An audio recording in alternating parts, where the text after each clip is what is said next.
Well, I'd like to welcome everybody to this screening and discussion event of Chocolate of Peace. I'm Stephanie. I am a member of APA Division 48, and I'm currently serving as the Director of Student and Early Career Engagement. I also am one of the founding members of the Student Committee Working Group, and I'm just so excited to welcome you all here today to this screening and discussion. Before I get into the background of the movie and talking about our guest speakers who are going to be joining us in just about an hour at the end of the screening, I wanted to just take a moment to thank you all for being here, to welcome you to the event, and also to just let you know that if you're not already actively involved in APA Division 48, the Society for the Study of Peace, Conflict, and Violence, that we welcome your participation and your engagement in our division. I'd also like to say that if you're not a psychologist or you don't identify with the field of psychology, you're still welcome if you have an interest in promoting peace, in engaging in peace work, peace activities, peace education, or peace research. The division is really trying to make important and transformational changes globally, and we would love to have any of you participate and join us in any capacity that you might be interested.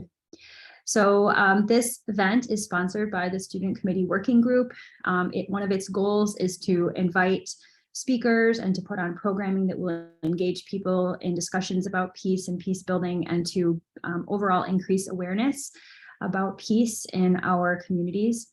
I'm really excited for today's event because I think a lot of times when we think about peace, we think about either that sort of interpersonal peace or that sort of large level, like United Nations level national peace.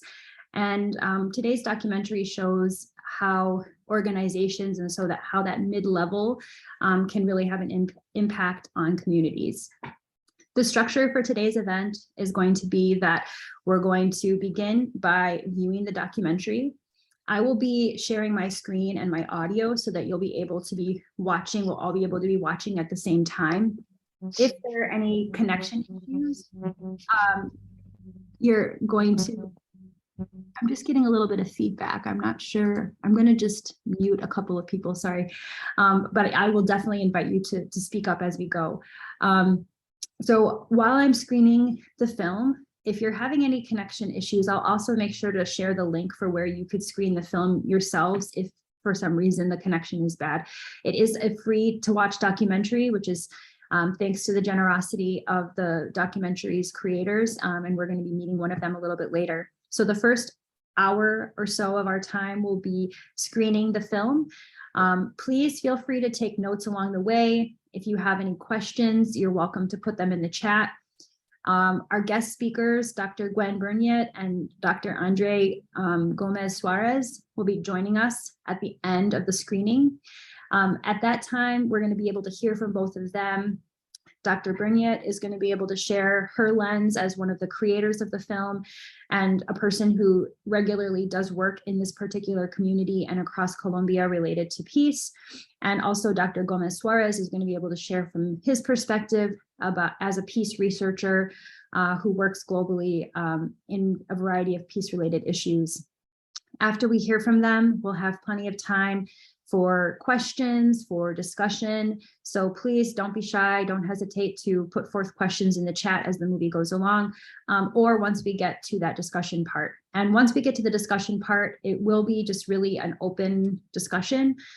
So you'll be welcome to unmute, turn on your cameras to speak for yourselves, however you see fit. And if you're not in a place where you can unmute and share your camera, you can certainly share your questions in the chat when we get there. So again, I'd like to just extend a warm welcome to you all. I'm really glad that you're here. I do think we'll have other people who will be joining us throughout. I know some people notified me that they might have to come a little bit late because of other scheduling issues.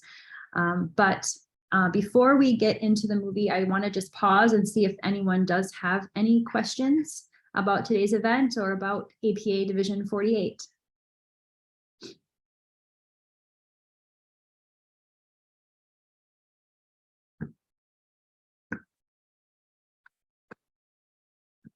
Okay, well, seeing as there are none, I'm going to take a moment here then to introduce you to our film. So the documentary Chocolate of Peace is the work of a British Colombian team who believe in the transformative power of stories and film. The peace community of San José de Apartadó is an emblematic group of victims of the armed conflict who have been building peace from the grassroots for 20 years. But we realized in this historic moment in Colombia of peace negotiations between the government of Juan Miguel Santos and the FARC guerrilla that despite the community's fame in international human rights circles, many Colombians have never heard of them. This documentary offers an account of their work as a new way for all Colombian society to think about their search for a fairer country. Firstly, through the human experiences of massacres, forced displacement, threats, and terror. Only through empathizing with individual stories can human beings understand what it means for there to be over 8 million victims in Colombia, many of them rural, and appreciate how urgent the need is to end the armed confrontation. Secondly, although the signing of the final agreement between parties talking in Havana is vital, building peace in Colombia will require effort from all sectors of society over generations. Most Colombians are reflecting today on the meaning of this greatly desired word, peace. The peace community has 20 years experience of grassroots peace building with a deeply political and human philosophy about what it means to live in peace and live in community. We believe that sharing their experience and their work could be useful for all Colombians and also for the greater global society in an epoch of instability and anxiety across the world. And as Jesus Emilio says in the documentary, peace begins from food. So I am very excited to be able to share this documentary with you all. It's going to take me just a moment to get my screen shared. And before I play, I'll do a quick sound check, a quick sound test. So give me just a moment here.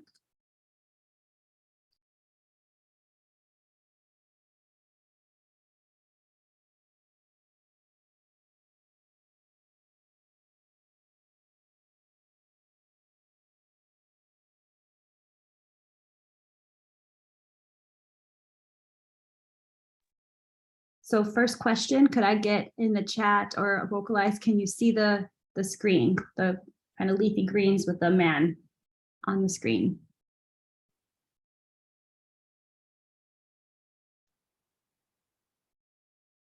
Is anyone able to? Yes, I see. Thanks, Alma. Okay, I'm going to do a quick sound test just to make sure you can hear the sound okay. Conoce la historia, ¿cómo es? Able to hear the movie sound? Yes. Okay, wonderful. Well, we are going to go ahead and get started. I hope, again, that the sound quality works well for you throughout. As a backup plan, I will also be putting the link in the chat just in case anybody needs to follow along on their own. Oops, this is starting without me. All right, so I am going to go ahead and kick us off. Thank you again for being here. Here we go.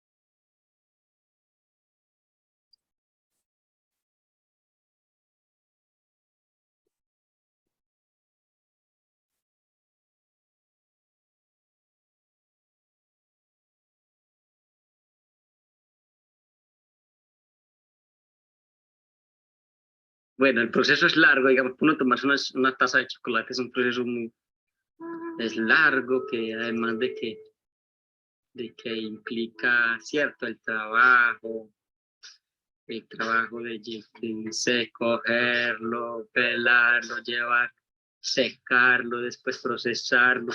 Es un proceso largo que, cierto, que es un trabajo de vida, que lo que busca es cierto, brindar algo bueno a la comunidad, además de que el agua que se está tomando ahí es una forma de sostenibilidad para muchas familias.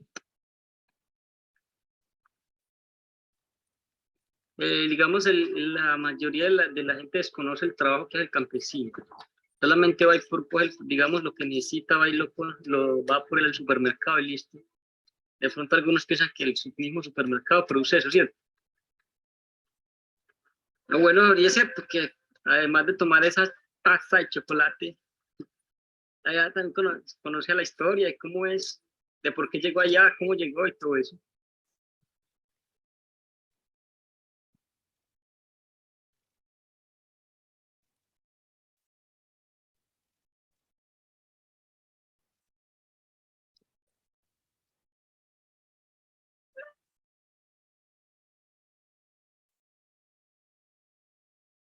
Ese cacao, digamos, es como el producto de una lucha, el producto de una lucha que ha llevado, digamos, la vida de mucha gente, que ha llevado el tiempo, pero que ha sido también la fuerza para poder continuar.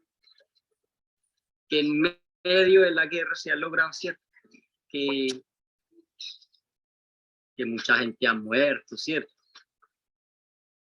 Pero que se ha podido seguir adelante, que ha sido la fuerza para seguir adelante y que continúe y que le da valor a eso, que eso le da mucho más valor también. Uno toma una taza de chocolate, digamos, con, no sé, con pan o tomamos, por ejemplo, con arepa, con telita, digamos. Eso prácticamente es un desayuno.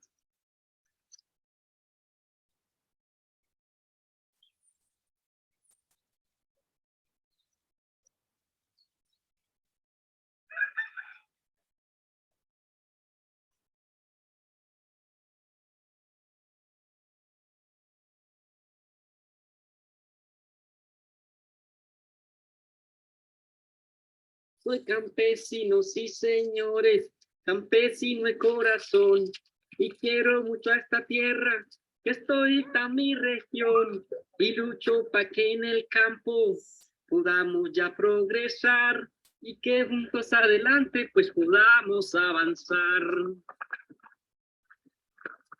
El campo nos da de todo lo que podemos tener, se construye la familia, todo lo que puede ser. Tenemos el alimento aquí en la agricultura y todo este campo lindo que de verdad es una hermosura. El ser campesino, digamos, es una forma de vida también, ¿cierto? Es una profesión también. Se vuelve dura cuando, digamos, porque no se valora el trabajo del campesino. Ser campesino también implica, ¿cierto?, ponerle amor al trabajo que uno hace, porque es de esfuerzo, es de dedicación, es de todo esto, es sin amor, digamos que uno no aguanta ahí porque no es fácil, es uno de los trabajos duros también, que eso también lo hace que uno enamore porque le mete fuerza, le mete ganas, le mete todo eso. Entonces, sí se necesita fuerza para ser campesino. Cualquiera no es campesino, cualquier campesino que sale a la ciudad puede hacer lo que quiera allá, pero si alguien se viene de la ciudad acá le va a costar más. Un campesino está mejor preparado, digamos, que cualquiera de la ciudad porque puede hacer las dos cosas.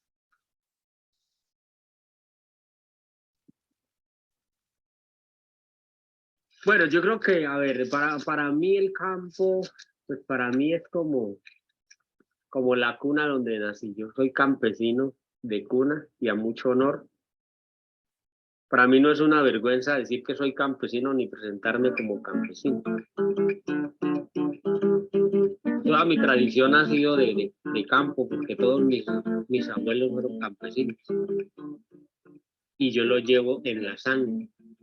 Yo pudiera decir que por las venas me corre barro y no sangre.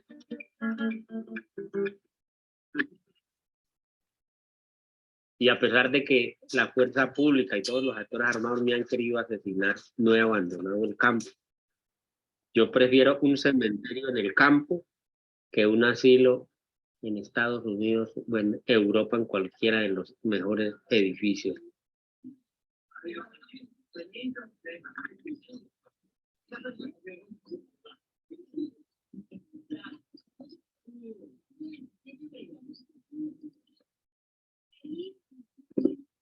Estás haciéndolo con todo el amor. Que no soy como, pues, como una pintora que pinta siluetas, pero pinto historia, que es muy importante. La comunidad es lo que nos mantiene, la memoria y la historia.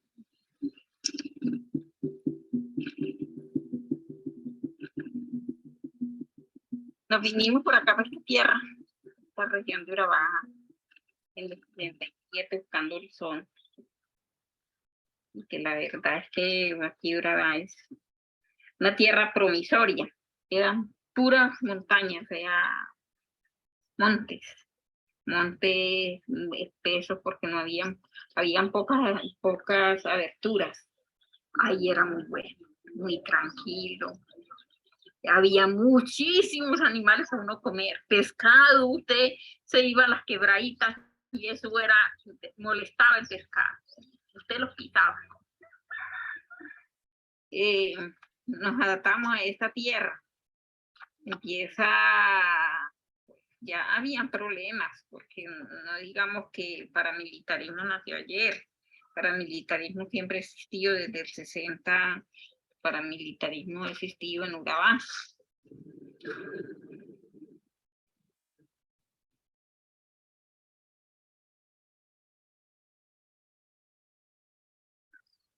En la región de Urabá había un poder grandísimo de bananeros y de los patrones, pues, se llamaban la mano negra.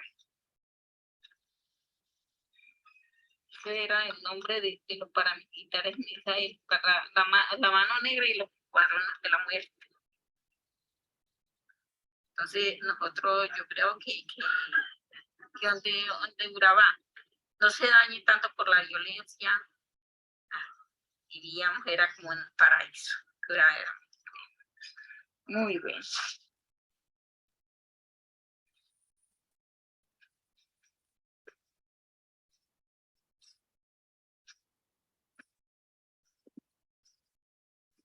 El cultivo del cacao es un árbol del campo, ¿no? Simplemente que se ha seleccionado como alimento, ¿no? Vamos a cosecharla de una vez.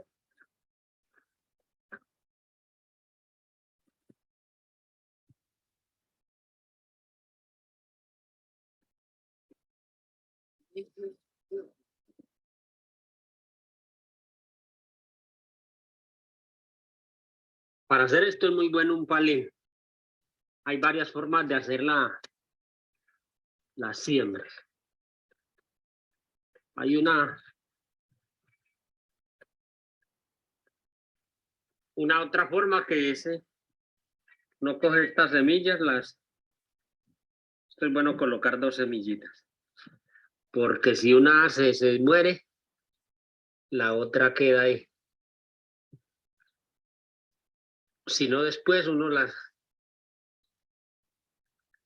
después las selecciona, de las 2 deja una. De inicio, el experimento lo hacemos los campesinos, que en ese momento pues llegado a la zona, como decía, trayendo semillas, ¿no? Porque la gente había emigrado de estos municipios a esta zona después del posconflicto de la posguerra del 48 al 54, ¿no? Había un entusiasmo porque la zona resultó ser muy productiva con los experimentos, entonces por eso viene la ampliación y después viene todo lo que es lo de la cooperativa Balsamar, que llega a tener unos 78 socios.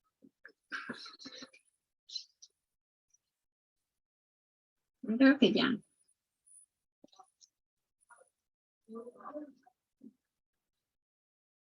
Aquí vienen uno que sale con 2 bolsitas con su comidita, con sus cosas diarias.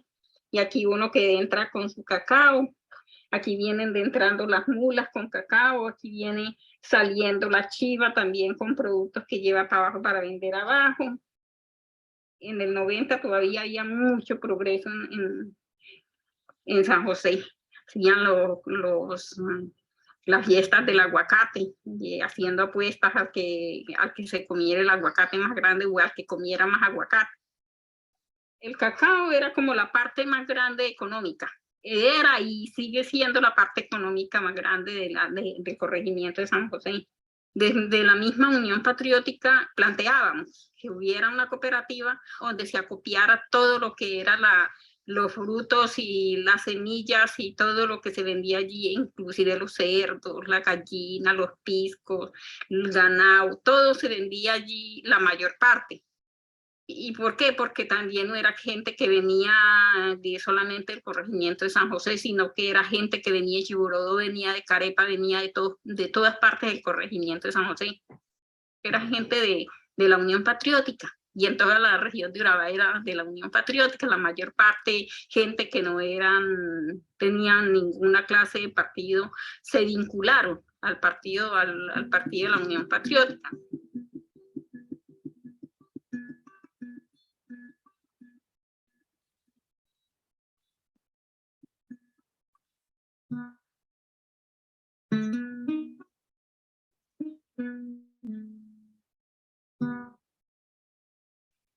Casi todos los socios de la cooperativa Balsamar, pues claro, eran personas del partido político de la Unión Patriótica. Mi primer voto lo di por la Unión Patriótica porque me gustaba la forma de la Unión Patriótica, ¿no? Porque eran nosotros los campesinos planificando el desarrollo que queríamos. Entonces esto lo ven como un peligro para el modelo económico que se ha impuesto en la zona. Bueno, hacíamos verbenas en el pueblo de San José para recoger los fondos para hacer la casa comunal, para arreglar la escuela, para mejorar la iglesia, para mejorar el centro de salud. Y entonces hacíamos esas verbenas, los unos estaban tomando su trago, otros estaban fritando para vender chicharrones y empanadas y carne frita y bueno, ese trabajo siempre lo hacía yo. Había un progreso grandísimo y una alegría muy grande. Pero llegaron los paramilitares y el ejército y apagaron toda la alegría. En el 96 hicieron una masacre que mataron todos los líderes de la Junta de Acción Comunal. Mataron al presidente, que era concejal de la Unión Patriótica. Mataron a Samuel Arias, que también era concejal de la Unión Patriótica. Mataron a Bartolomé. Antes de esa masacre lo mataron en Apartadó, que era también concejal de la Unión Patriótica. Pero mire que a raíz de todo el conflicto que se dio, muchas cacauteras de la región se acabaron. Porque la guerra no solamente golpea al ser humano, la guerra también atropella y golpea la naturaleza. La mayoría de los árboles de aguacate se secaron, la mayoría de los árboles de cacao se secaron. ¿Por qué se secaron? Porque ellos también sienten el rigor de la guerra.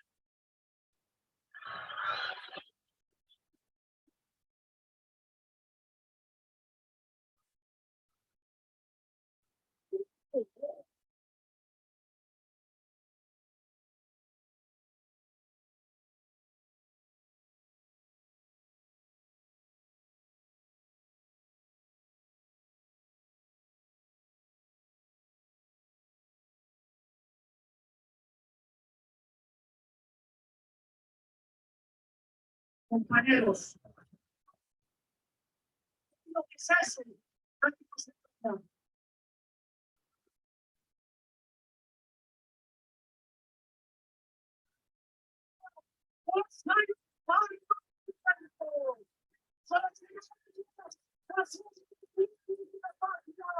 cayendo bajo las balas, asesinos de los enemigos de la vida, de los amigos de la muerte.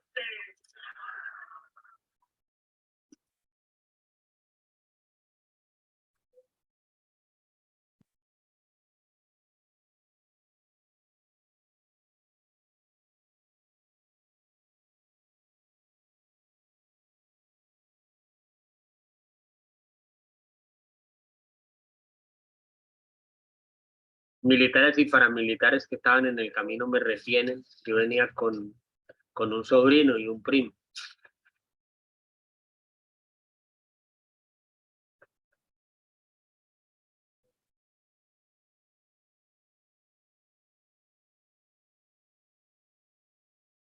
Me retienen, me sacan el machete, luego me cortan por acá la espalda un poco, me amenazan que me van a quitar la cabeza, que me van a sacar el estómago porque sacan una puñaleta y me la iban a clavar en el pecho que porque me iban a sacar el estómago. Después, no, que me iban a fusilar, se ponen a pelearse entre quién era el que me fusilaba, cómo me mataban, si me mochaban de a pedazos, o qué hacían, o si me llevaban y me mataban por el camino.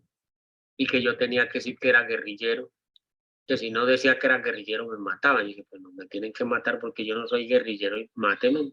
¿Cómo voy a decir yo que soy guerrillero si no soy? Pues les toca que me maten, ¿no? Ahí no hay otra opción.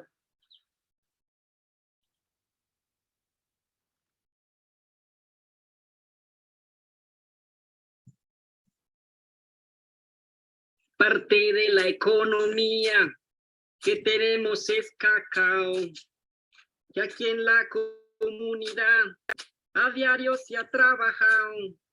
El cacao que se tiene es un cacao muy bueno, porque como es orgánico, no contiene ningún veneno. Tenemos la producción, lo digo con mucho gusto, y tenemos certificación en comercio que llaman justo.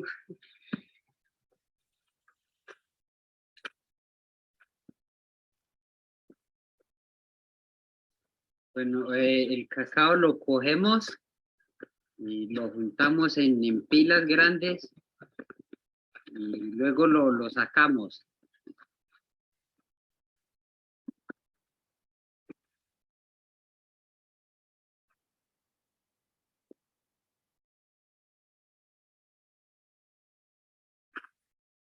Luego lo echamos en un fermentador, en un cajón de madera, y ahí lo dejamos durante 3, 4 días.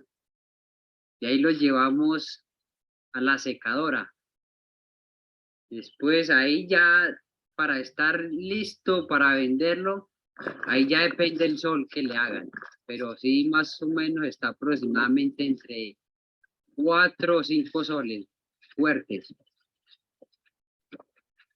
Lo estamos revolviendo para que él vaya quedando seco, todo, ¿cierto? Todo parejo. Que no vaya a quedar unos granos verdes, otros secos, ¿no? Entonces hay que estarlo revolviendo durante el día como 4 o 5 veces al día.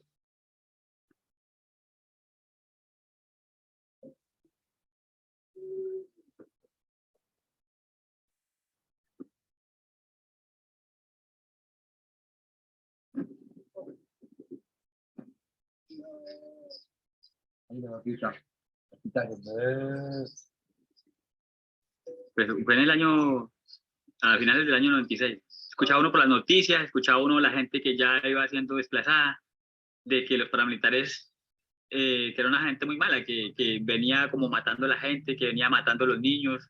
Y escuchamos las noticias, pero nunca pensábamos que la situación se iba a llegar hacia nosotros, hacia las veredas de nosotros, del corregimiento de San José.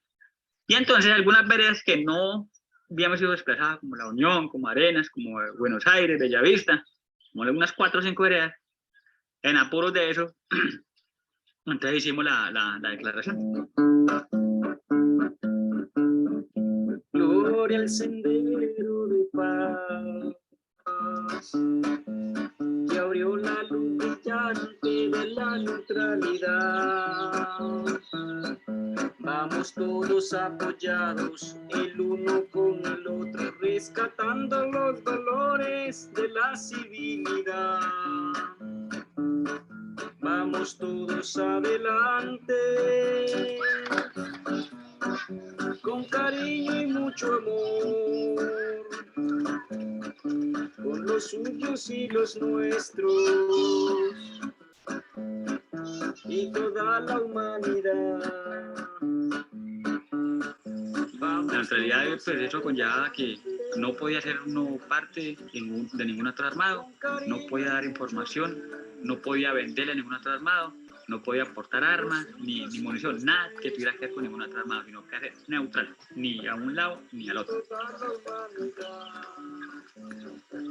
El problema no terminó ahí, ahí fue donde el problema ha continuado. Si le negábamos a la guerrilla, entonces la guerrilla decía que estábamos al lado de los paras. Si le negábamos a los paras, entonces los paras decían que estamos al lado de la guerrilla. Entonces se vienen a matanza.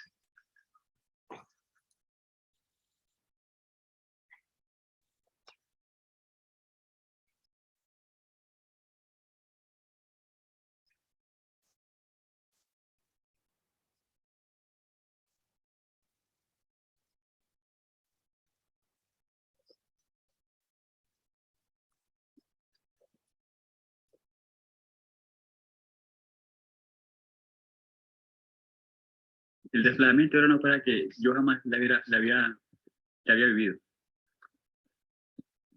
Solamente en el momento que nos desplazamos, nos fuimos, y cuando iba por el camino hacia San José, no sabía para dónde iba, no sabía dónde iba a llegar, no tenía plata. Llevaba una niñita de solamente una semana de nacida, ¿cierto? Caímos a San José y pues una vida muy difícil. Muy difícil esa situación, porque nos tocó pues, llegar al caserío San José, a habitar una casa, por ejemplo, entre 5 o 6 familias.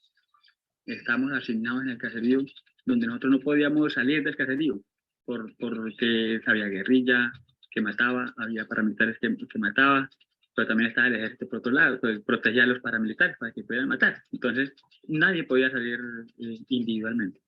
Entonces, salió esa idea de salir agrupados. Si hay alguien solo, lo pueden matar más fácil, lo pueden desaparecer más fácil. Pero si hay un grupo de 50 o 100 personas, no lo van a desaparecer así tampoco. Pero al mismo tiempo, entonces estamos mirando. Desde estos grupos de trabajo podemos también administrar los otros cultivos que hemos dejado, como el cacao.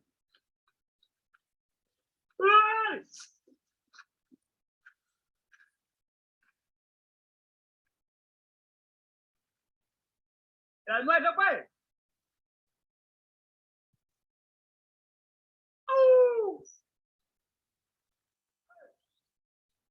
¿De qué el almuerzo, pues, le estaba? Ese cacao que llegamos de cacao es un cacao que también estaba abandonado. Desde más o menos desde el año 96 hasta el 2012, que vinimos y le pusimos mano a este tajo de cacao. Entonces, ese cacao estaba igualmente perdido como el que hay aquí hacia abajo. Que solamente lo que uno ve aquí para allá es monte, selva.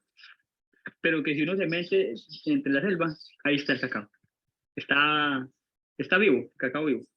Que solamente es administrarlo y en un año está igual a este otro. El cacao es un árbol que dura mucho tiempo. Lo que hemos descubierto es que es muy resistente porque, con ser de que no lo hemos administrado, se ha mantenido. El cacao se ha mantenido. Y entonces hacíamos esos grupos, hacia la Unión, hacia Arena, y veníamos en la mañana y en la tarde regresamos con el cacao ya cogido y lo podíamos arrolear y lo podíamos vender. Y entonces fue así que comenzamos como sí, que nació como la idea del trabajo comunitario, el trabajo en grupos, que entre nosotros mismos podemos brindarnos protección.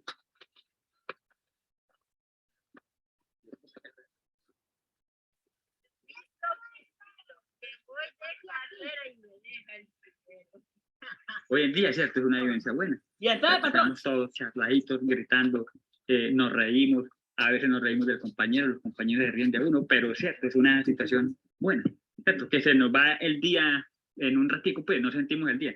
Entonces trabajamos todos. Y el trabajo se ve, porque estamos agrupados y en 2 o 3 días hacemos una cantidad de trabajo. Entonces, está bien. Mientras que uno se va solo y pues un monte de eso uno no hace nada.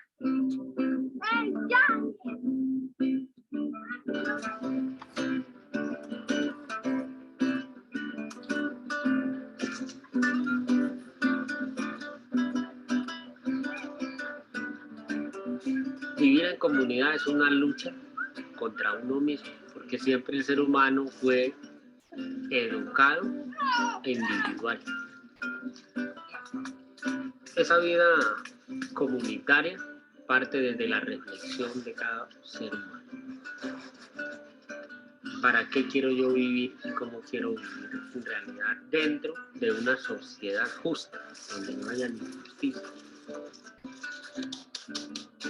Todo lo que se produzca, pues eso es para la sostenibilidad de las familias. Es decir, hacer como una verdadera redistribución de lo que tenemos como comunidad. Partiendo desde la tierra hasta la vivienda, hasta un vaso de leche. Si una persona tiene el derecho a los alimentos, a la tenencia de la tierra, a la vivienda, a la educación, al trabajo, nadie va a querer meterse en la guerra, nadie se va a hacer matar. Entonces, ¿qué queremos nosotros? Construir vida donde ha habido tanta guerra. Construir amor donde ha habido tanto odio. Pedir justicia, no con venganza.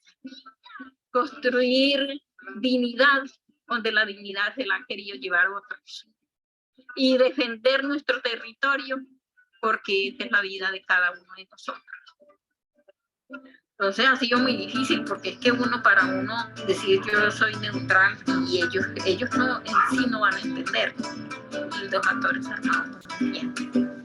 Que todavía no lo entienden.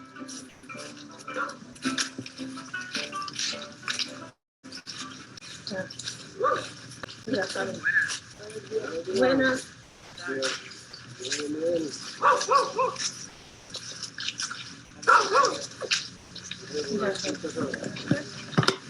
Disculparme, ¿quién es la persona hasta el mando?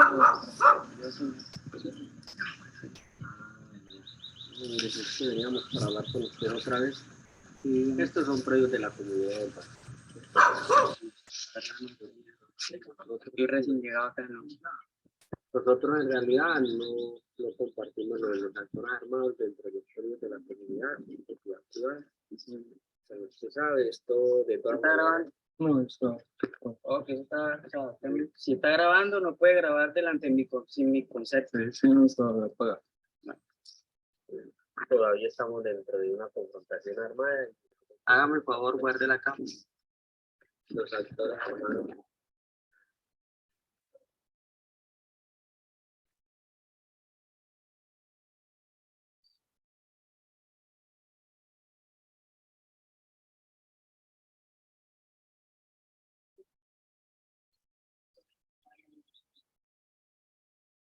Yo me sentía mal, yo me sentía como con una depresión. Yo duré como 3 meses, yo no quería, lo último yo decía, yo no voy a ser capaz de hacer esta obra de arte.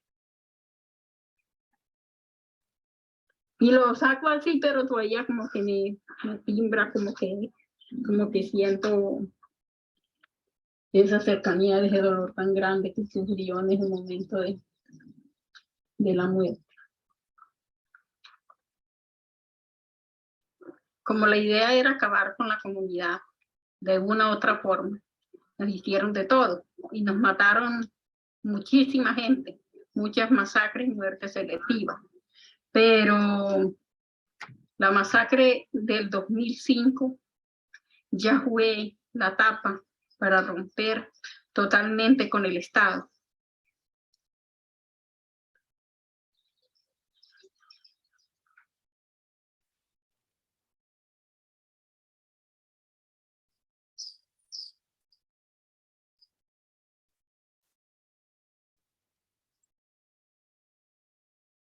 La masacre se da en el año 2005, 21 de febrero, en un momento donde hay una interlocución con el gobierno.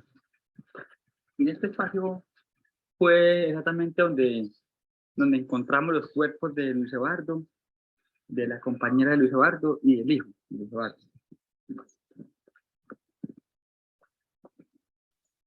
Luis Eduardo era un líder desde el inicio de la comunidad. Era como el elegido por parte de la comunidad para interlocutar con el Estado y también para ir a hablar con la Comisión Interamericana de Derechos Humanos. No se quedaba callado. Creo que esto fue también lo que lo llevó a la muerte.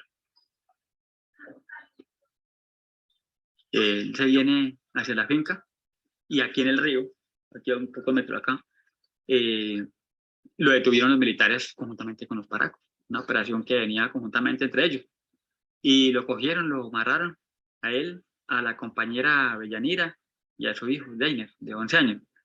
Y lo amarraron, lo mataron. Mataron a punta de garrote y machete, los mataron, los descuartizaron. Esa misma tropa se subió a Resbalosa y ahí como hacia las horas del mediodía estaba Bolívar con su familia y trabajadores y también fueron arrematados. En ese mismo momento la fuerza pública envenenó, por ejemplo, el río, echó veneno al río, donde mataron los cerdos, las gallinas, mataron los peces, todo animal que consumiera el agua se moría. Entonces encontraban unos animales muertos en el río. Cuando los mataron a ellos, estos árboles están llenitos de cacao todo se perdió porque no se refiere. Con esa masacre nos quisieron decir otra vez, reiteradamente, que no debían de haber organizaciones sociales. Pues que lo señalen a uno de ser guerrillero sin serlo, a uno le suena duro, pero al fin y al cabo, pues imagínense, mataron a Jesucristo. Y uno se pregunta, Deiner de 11 años era guerrillero, o Santiago Tuberquia de 18 meses era guerrillero, Natalia de 6 años era guerrillera. Uno se pregunta, ¿por qué mataron a esos niños? Los de la comunidad pues nos matan porque luchamos y porque decimos la verdad, pero los niños todavía no sabían expresar. Luchaban con sus padres, pero ellos todavía no entendían. Nosotros señalábamos a la fuerza pública, a los paramilitares, de este hecho. El gobierno defendía la fuerza pública, utilizó falsos testimonios comprados, pues, para que dijeran de que esa masacre la ha hecho la guerrilla. Y fue en ese momento preciso que el mismo Uribe dice que en la comunidad de paz habían líderes guerrilleros, que habían gente defensora de derechos humanos involucrados con la guerrilla y que por lo tanto que para allá tenía que entrar la fuerza pública. Decisión de la gente que dice no vamos a aceptar la fuerza pública aquí y si toca desplazarnos nos desplazamos.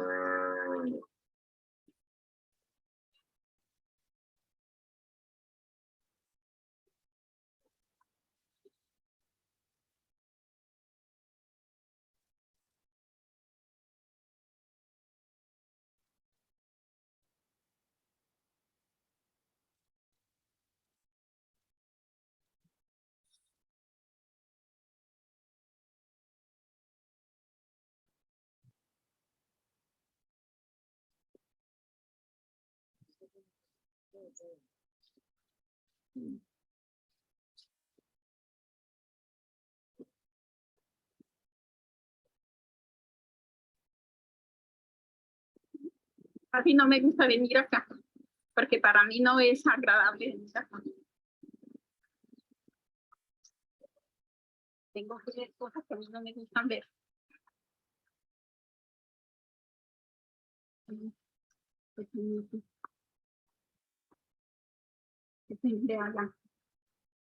Todo eso.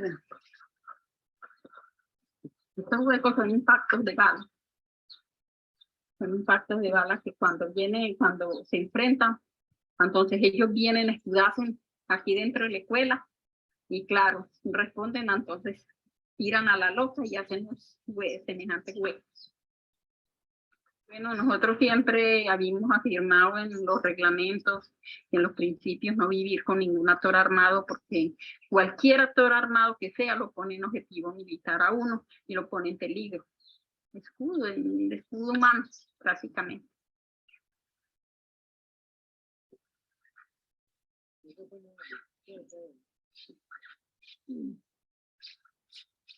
Estamos en San José, donde teníamos el asentamiento anterior. En el 2005, antes del 2005 nosotros estábamos acá. En el 2005, el 1 de abril, nos tocó desplazarnos. Entonces nos tocó dejar todo este centro construido, donde habíamos metido todos los esfuerzos para construir este centro de formación.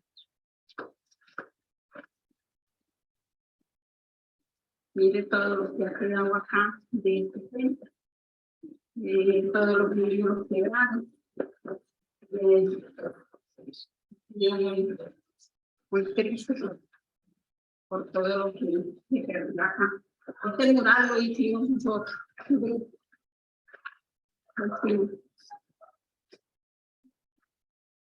Entonces el cacao, ese árbol, pues que es como el árbol de la vida. Y allá más allá, pues tenemos el aguacate, tenemos el bananito. Para mí fue muy duro. Nos caímos prácticamente y creíamos que no nos parábamos. Pero volvimos y nos animamos y nos volvimos a parar y seguimos caminando en la resistencia. Todavía no me había repuesto de ese dolor tan horrible cuando el 26 de diciembre del 2005 mataron a mi hija, que hacía 20 días había cumplido 15 años. El ejército junto con 3 reinsertados de la guerrilla los mataron dormidos. A las 5 de la mañana les tiraron una bomba y los mataron. Para mí, la muerte de mi hija fue un golpe mortal. Porque, pues, mi hija era la mano derecha y ella también era artista.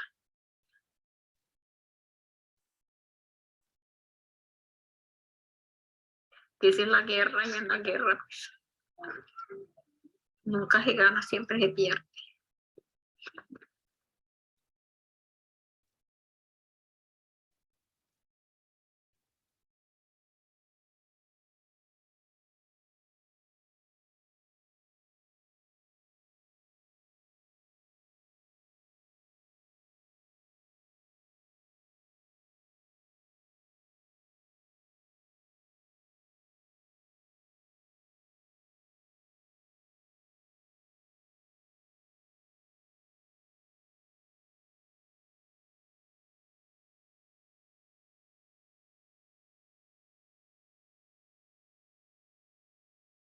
Yo creo que la memoria y la historia de todos los que cayeron, que todos eran conocidos míos, buenos amigos, yo creo que ellos también son los que me dan mucha fuerza de seguir.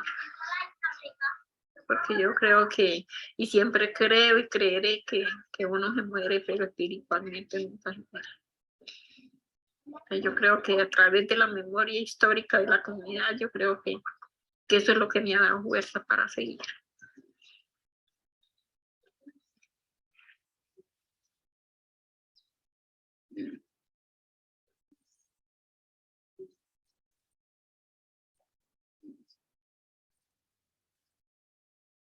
Sobre lo del cacao tenemos varias formas, ¿no? Porque nosotros acopiamos en el centro de acopio y desde ahí una parte se manda para Europa, para Inglaterra, y otra parte se queda para el mercado interno.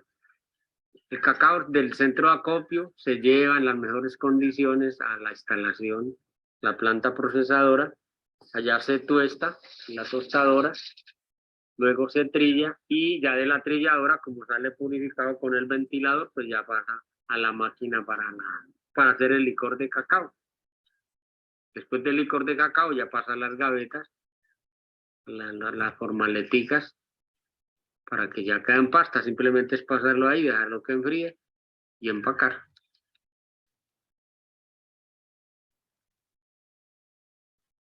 Muchos seres humanos no saben cómo se cultiva el cacao. No solo a nivel internacional, en Europa, en los Estados Unidos, sino que en Colombia también eso se desconoce.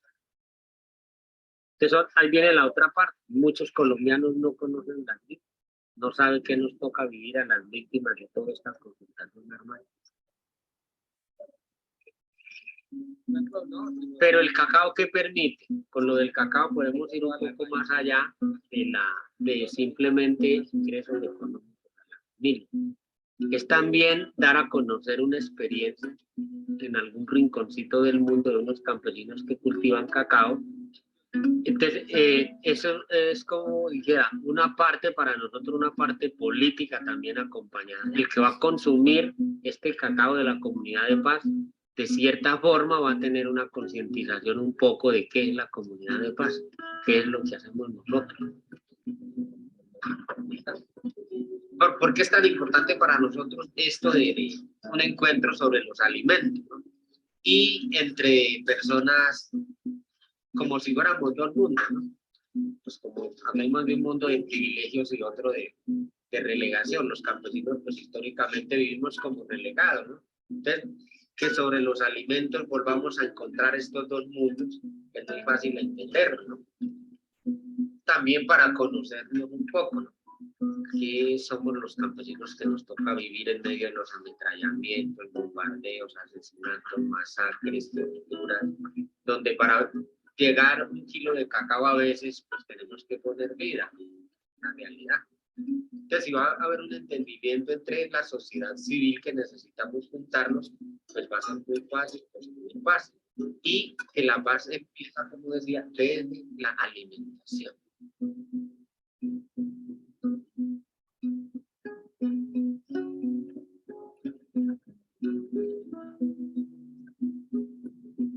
So we're in the House of Lords today. We've been invited by Lord Joffe and PBI to talk about the peace community that we've been supporting.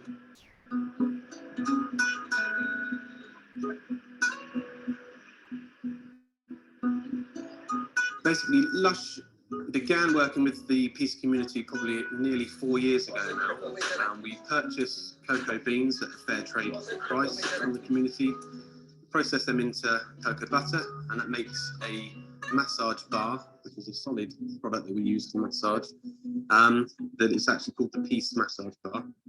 But it also became clear that that on its own may not be enough.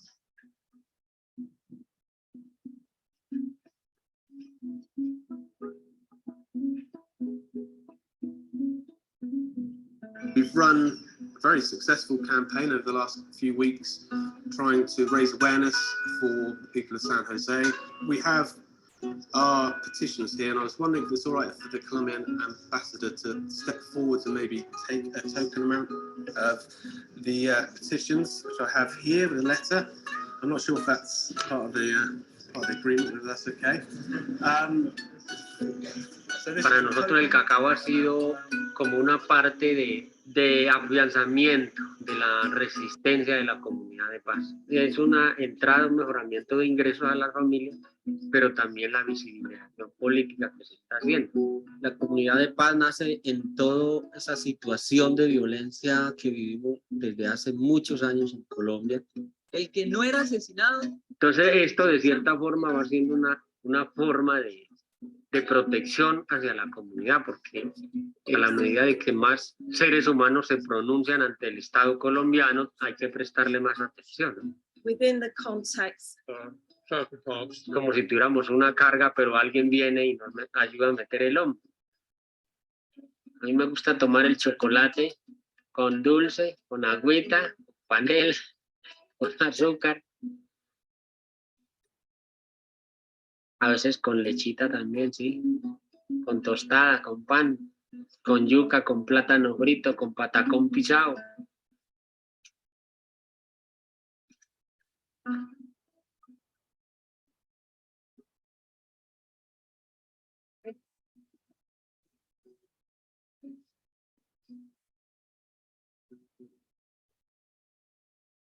¿Quiere comer? Hay varias maneras. Si nosotros queremos, lo podemos hacer acá en la casa. Cogemos, secamos el cacao y en una ollita lo podemos tostar, ¿cierto? Lo revolvemos hasta que este grano se tuesta y la cáscara sale. Y uno medio le hace la cáscara así y ella sale. Entonces queda el granito. Luego cogemos en la máquina de moler y lo trituramos y ya queda vuelto en masa, ¿cierto? Entonces ahí, luego que queda en masa, podemos hacer el chocolate, ¿cierto? Ya al tener la pasta, ¿cierto? La pasta que hemos hecho, entonces lo bates en la chocolatera o lo puedes poner a hervir con agua y panela, tú lo puedes tomar. Bueno, yo acá lo tomo con leche, porque yo mismo tengo las vacas también, entonces.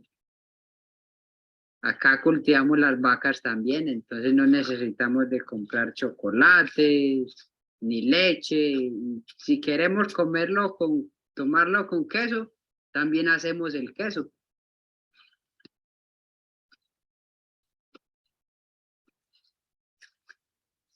Mi tierra es esta. Yo nací arriba, como lo pueden ver allá arriba, donde se ve la nieblina, ¿no? Mi madre me llevó hacia Apartadó. Era un niño muy pequeño, y entonces me lleva a mí. Luego, cuando yo ya estoy de unos 11 años, vengo acá, donde mi padre, a ver quién era mi padre, porque no lo conocía nunca. Y cuando yo llego acá, me encuentro con él y él es uno de los encargados de la comunidad de paz. Antes de yo venir a la comunidad, andaba yo pensando, bueno, entonces, cuando yo cumpla mis 18 años, me voy a ir al ejército para proteger muchísima gente. Entonces comienzo a preguntarle a algunas personas de la comunidad, ¿por qué están aquí? Siendo que acá lo que ustedes están acá, prontico los van a matar, ¿cierto? Entonces ya ellos comienzan a explicarme a mí. Dicen, no, nosotros estamos acá es porque no queremos más violencia. Esto acá está lleno de muchísima sangre, toda esta zona por acá. Incluso usted le han matado familia acá, ¿cierto?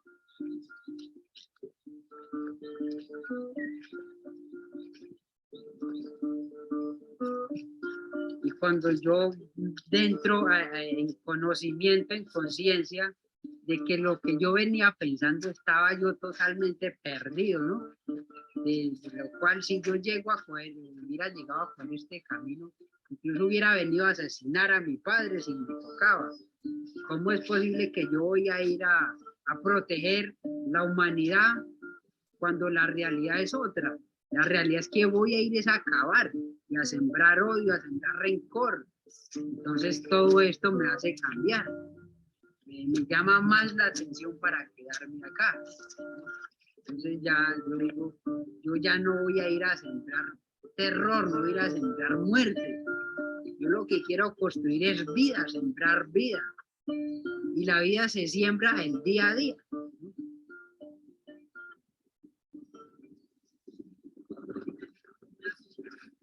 Míralo allá.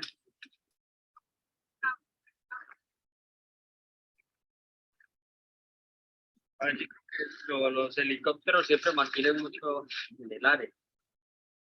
O sea, a veces vienen ametrallamientos, bombardeos. Uno siempre que ve un helicóptero pues tiene que estar pendiente. Y eso pues no, la zona como mantiene militarizada. Pues en cualquier momento, ¿no? Cualquier día, cualquier hora, en la noche, en los días, ellos aparecen.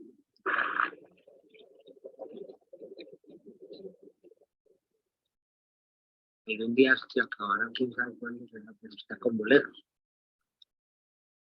Y ojalá tengamos algún momento de tranquilidad, porque todavía no es el momento.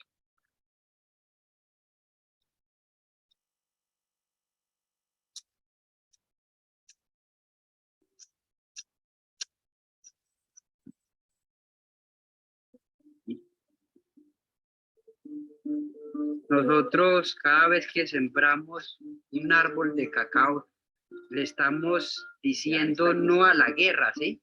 Estamos resistiendo a los actores armados. Le estamos diciendo que no queremos que nos quiten muerte, no queremos armas, solo queremos sembrar árboles.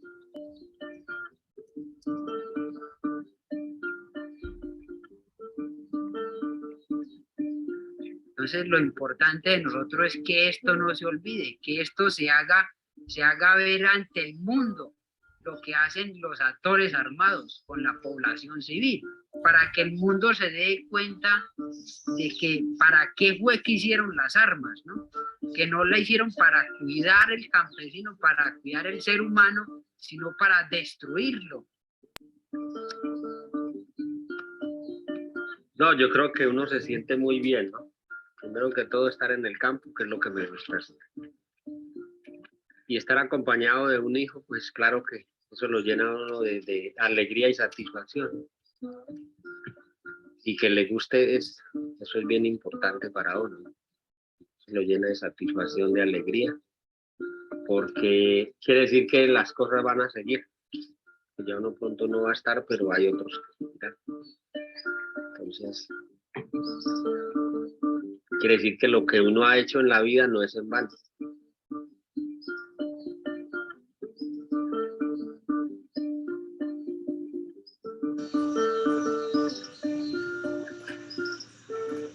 La palabra paz es tan bonita, pero la palabra paz la arropa muchísimas cosas. Ahora, la paz se construye desde la familia, desde el corazón de cada uno, desde lo que trabajamos, desde la solidaridad. Esa es la paz. Nosotros pensamos en la parte orgánica porque pensamos en la vida. Porque es que no solamente hay una violencia contra el ser humano, hay una violencia contra todo, contra la tierra, hay una violencia contra la naturaleza. Toda planta que sembramos es construir vida, porque nosotros construimos resistencia, pero construimos vida. Porque es tan lindo entrar al campo y donde están las ardillas comiendo una mazorquita de cacao, donde están los loros allí comiendo una mazorca de cacao, porque nosotros somos conscientes que trabajamos para nosotros y para los animales que también están en el monte, la fauna y la flora. Eso es la comunidad, construir vida alternativa para todos. Y esa es una semilla que nosotros queremos expandirla en muchas partes del país y en muchas partes del mundo.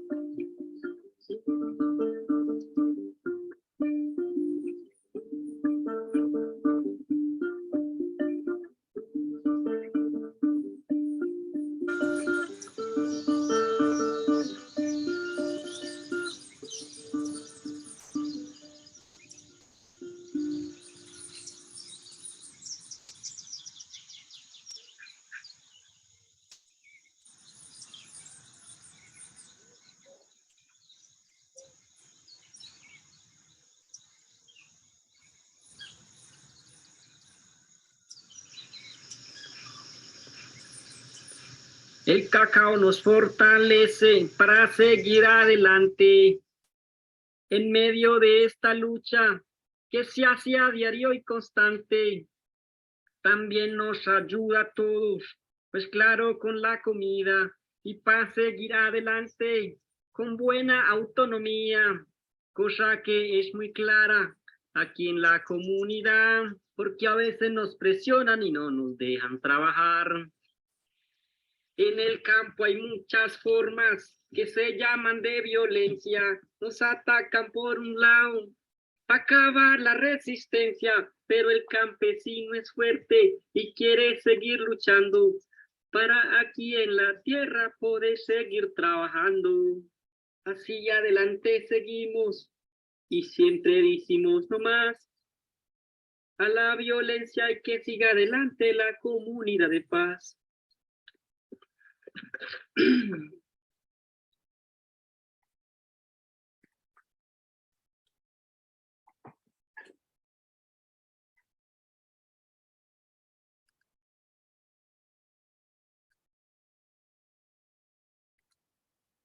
All right.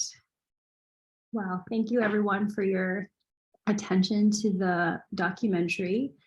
So we are going to transition now to the discussion portion of our event, and that brings me to be able to welcome our guests who are going to be here to talk a little bit more about the creation of the documentary and also just about the context of peace work in Colombia.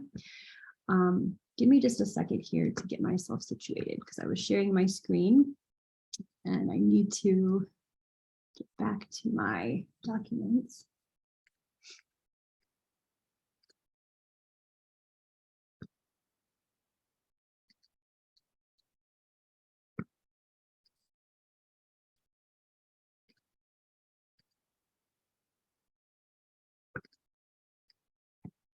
All right, so I'm going to take a brief moment here to introduce our guests and then to turn the floor over to them to share a little bit for us. In the meantime, I'd like to invite everyone else to be thinking of any questions, any observations, anything that came up as you were watching the film. I'm really excited for this discussion, and because we have an intimate group, I do encourage folks during this portion of the event to turn on your camera if you're able, to unmute and engage, or, you know, of course, you can send messages in the chat. So I'd like to introduce our two guests. Joining us today, we have Dr. Gwen Burnyeat, who is a junior research fellow in anthropology at Merton College, University of Oxford, author of Chocolate, Politics, and Peace Building, and Ethnography of the Peace Community of San Jose de Apartadó in Colombia, and The Face of Peace, Government Pedagogy, and Amid Disinformation in Colombia. Producer of Chocolate of Peace, the documentary that we just viewed, and member of peace-building organization Rodemos el Diálogo. And we also have joining us today Dr. Andrei Gomez-Suarez, who is a senior research fellow at the Center of Religion, Reconciliation, and Peace at the University of Winchester, and co-founder of peace-building organization Rodemos el Diálogo. He is the author of Genocide, Geopolitics, and Transnational Networks, a contextualization of the destruction of the Unión Patriótica in Colombia, and El Triunfo del, I'm sorry, the Spanish is not going to be my forte, so I'll let you pronounce it yourself, but El Triunfo del No, la paradoja emocional detrás del plebiscito. Excuse my Spanish. Welcome to you both. Thank you so very much for joining us today. And I'm really excited to hear from you both a little bit more about the making of the documentary, as well as just your experiences in peace work in Colombia and globally. So welcome. Thank you so much. Thank you, Stephanie. It's really wonderful to be here. And thanks everyone who's taken the time to come along today, watch the film, and have a discussion with us. And I think seeing as we're a small group would be really beneficial also for us to speak quite briefly so that then we can go into more depth on the issues that most interest you, and we'd be really keen to learn from you. I know a lot of you are peace psychologists, so we'd be keen to learn from the work that you're doing. So as Stephanie said, I'm the producer of the film, so I'm going to just talk a little bit briefly about how and why I came to make the film with my fantastic co-director, I should add, Pablo Mejía, who is a wonderful cinematographer.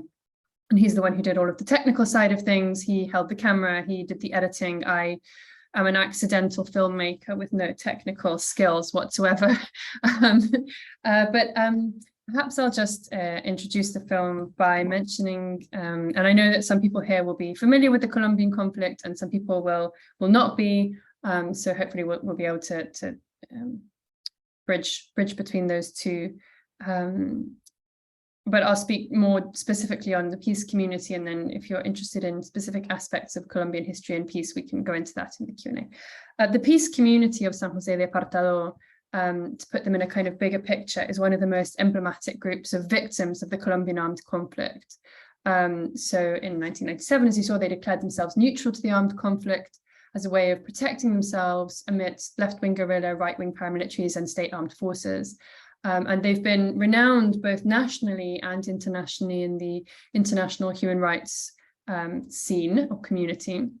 And I first got to know them when I was working in the region of Urabá, before I became an anthropologist, as a humanitarian human rights worker for an international NGO called Peace Brigades International. So I was living in the region for 2 years, and I was working with various communities, and this community just sort of inspired me, captured my heart, my imagination, and it's their fault that I became an anthropologist, really. So I decided that I wanted to carry on trying to help them and understand them within a national picture. So I decided to retrain as an anthropologist, and I went to study in the National University of Colombia in Bogota. And when I was living there and studying anthropology and going and doing field work in the community, I met Andrei, who is also my husband now, but he wasn't then. Andrei recruited me into an organization which you've heard mentioned called Rodemos el Diálogo, which means in English, let's surround or embrace dialogue. We call it in English, embrace dialogue. And it was founded by Colombians living in the UK at the time who wanted to find a way to contribute to the peace process that was happening at a national level between the government and the FARC guerrilla, who've been fighting each other for 60 years, from civil society. How could dialogues from civil society among Colombians abroad contribute in some way to help these peace negotiations reach a final good term? And Andrei can tell you more about the work that we've done there. But when I was working in Bogota, we were setting up Rodemos el Diálogo in Bogota, and I just found myself really shocked by the kind of disjuncture between Bogota, this urban big capital city, which has not experienced the conflict so directly, and the country that I had fallen in love with, which was Urabá, this rural, remote conflict region in the northwest. And the people who I was studying with in the university and who we were holding dialogues with in Rodemos el Diálogo, they had no idea of the daily lives of the peace community. And I initially found myself quite frustrated by this. And I began to slowly realize that it wasn't their fault. And in fact, as a foreigner who'd had the opportunity to work in an international organization, I had a very strange privilege to spend time with this community that many urban Colombians hadn't had the opportunity to know, and in fact had heard them deeply stigmatized in the national news as guerrilla sympathizers and things like that. So I was doing research on chocolate because, as you saw in the film, chocolate is at the heart of their way of life, and cacao farming is at the heart of their way of life. And what do anthropologists study? Well, we study people's everyday lives. And so I wanted to understand how, through their everyday farming work, we could understand the community's political identity as a grassroots peace-building organization with all of these very profound reflections on what peace means. And it quickly became clear to me that, okay, well, I'm going to write a book about this because this is such an incredible story. And I did write my first book about the peace community. It's an academic book, and it's now available in Spanish as well. It's just been translated by the Universidad del Rosario Press. But, you know, academic books are read by very few people. And I really wanted to make this story available to a wider public, particularly at that point in Colombia, because Colombia was going through this profound moment of complex discussions as to what peace meant. So while the national negotiations were going on between the guerrilla and the FARC, ordinary people were talking about why this was happening in cafes, in conferences, in all kinds of events and forums, and over the dinner table, of course. And there was a lot of controversy over it. It was quite politicized. And so I thought that a film that told the story of the peace community would be a good contribution to this debate at this point in time. And I was also very inspired by the work of Rodemos el Diálogo to engage ordinary people who are not politicized, not experts, in discussions about the future of their country, to inform them and also to help them think critically and be able to offer insightful feedback and advocacy to government or FARC or relevant stakeholders involved in the peace policy at the time. So that's sort of why I ended up making the film. It was kind of accidental. It hadn't really, it sort of happened. It was sort of organic process, like cacao farming. It just grows out of existing things. And I suppose it has two kind of messages that I'd like to maybe leave you with. And the film was launched in 2016, at the beginning of 2016, which is an important year for Colombia because it's when the final agreement was signed between the government and the FARC after 5 years of negotiations. And there was a referendum held on the deal in which 50.2% of Colombians voted no on the 2nd of October 2016. And you know, you might think, well, why do people say no to peace? Well, of course, this is a complex political question to do with the kind of electoral dynamics. And Andrei, you know, wrote his book, The Triumph of the No, about how the no managed to win using certain emotional scripts and messages. But I think we really were very kind of privileged to have the film ready in that context because we managed to use it a lot as a pedagogical tool in the context of this polarizing electoral debate. And it's continued to be used ever since in Colombia for peace education, and also various groups around the world use it because we also wanted it to be relevant to global audience who were thinking about our relationship with where our food comes from and the people who produce our food, who are quite often in contexts of violence, whether direct violence like conflict or indirect violence like marginalization and poverty. And you know, the kind of the power that we have as consumers to be connected vitally through our bodies to these people who produce our food with their own bodies, with their bodily labor and expertise. So I guess the first message that we wanted to encourage people to think about with this film was the importance of looking back and understanding the human tragedy of war. And that understanding is not necessarily reached through an understanding of the numbers of how many people have been killed. And it's very difficult. There have been 8 million, I think at last count now, they've registered 9 million victims of Colombia's armed conflict, from victims of forced displacement to forced disappearance, to torture, homicide, sexual violence, landmines, and all kinds of other horrendous atrocities that have been carried out against the civilian population. But we can't sympathize with a number like 9 million. We can't put ourselves in the shoes. We can't experientially feel what the dimension of that is. But when we listen to Doña Brígida tell us about the loss of her daughter, it's a single human story which encapsulates and helps us transpose that individual experience of listening to her to a much broader population of people and understand, okay, this is what's happened to a whole country. And of course, it doesn't matter who's killed her daughter, whether her daughter was killed by the guerrilla or the army or the paramilitaries, or whether she was in fact a fighter herself killed in combat. It's still a mother who's lost a daughter, and that is a universal pain.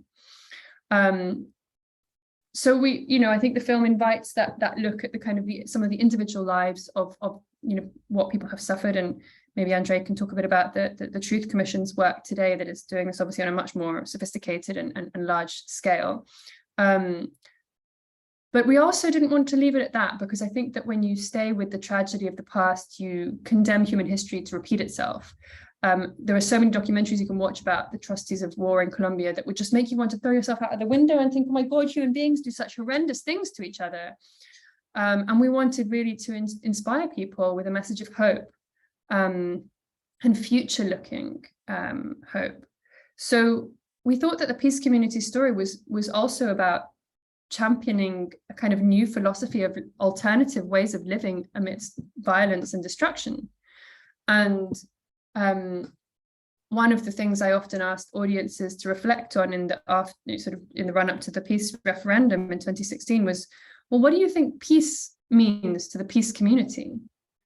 And in my book, I talk a bit about the different principles that the community have and how I see them as an example of grassroots peace building. So I think you can get a sense from listening to them talk in the film about how kind of philosophical they are and how articulate and impressive they are, and how much expertise they have that actually would be useful to all of us, not just in Colombia, but across the world at a time right now in which peace building knowledge is deeply, deeply needed.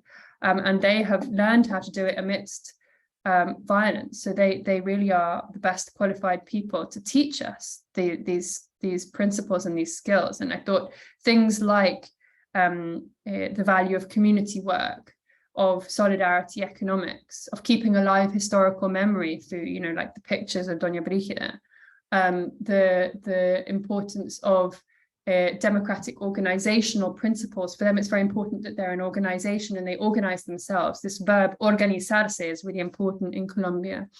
And of course, relationship to nature. And I think the role of the organic, the fact that the cacao is an organic crop. And in the film, you can see we contrast it visually with, these lush, living cacao groves full of other plants and dead leaves and everything, are contrasted with the dry banana plantations, which are not organic and nothing else grows there. They're in these kind of chest-like rows with these ditches, and the earth is dry and dead and cracked. And of course, this is a kind of comment on the fact that bananas in Colombia have been associated with the paramilitary project. In fact, the Chiquita Brands bananas, banana fruit company, was found guilty in the US, in a US court, of financing paramilitary groups. And, it's very difficult in the UK where we are to get bananas that are not from Chiquita. So you have to go, a little bit extra out of your way to find a fair trade banana. And so these are the kinds of things that we wanted to encourage people to think about, as I say, not just in Colombia, but globally. And I'll stop there and pass over to Andrei to see what he'd like to say about Colombia today and how this is relevant, because this is now a very old film, as you can see. Sure. Well, thank you so much, Stephanie, for the invitation, and I'm very happy to be here with you today. And I was thinking that it was 6 years probably ago when we were doing these events with Gwen, and I was sometimes sharing some of the dialogues that we were having, and I think since then I haven't participated in one of these events again. I think Gwen has mentioned the most important thing, so I might be very succinct. But the first thing that I think I would like to say is that, as Gwen says, the film was produced or released in 2016, and we are in 2022, and this is a very different country now in some ways. Different country because many grassroots organizations like the peace community, but not perhaps the peace community, feel that they have a government that represents all the efforts of building peace and defending human rights for the first time in history. In June 2022, Gustavo Petro and Francia Márquez were elected as president and vice president of Colombia. Petro, a former guerrilla fighter of the M19, who gave up his weapons in 1990 and became a politician. He became a seasoned politician until 2022.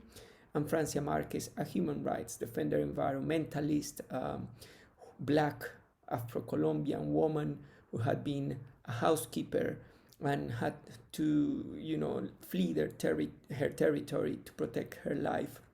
And now she is the vice president of Colombia. She had been part of many social movements, both with an ethnic background, but also with a human rights agenda. And for that reason, many grassroots organizations in Colombia feel part of this popular government, as they call it.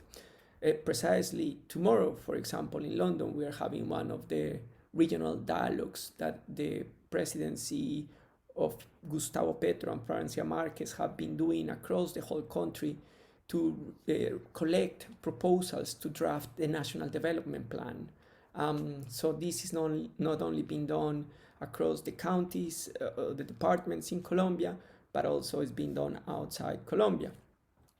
I've been participating in some of them, and it's incredible to see how people who have never felt that they have been heard feel for the first time that they want to come to these spaces and make suggestions of public policies. And I think that's creating, in a way, a different relationship of these sectors of society with the state. And it's also changing the relation of other sectors of civil society with the state.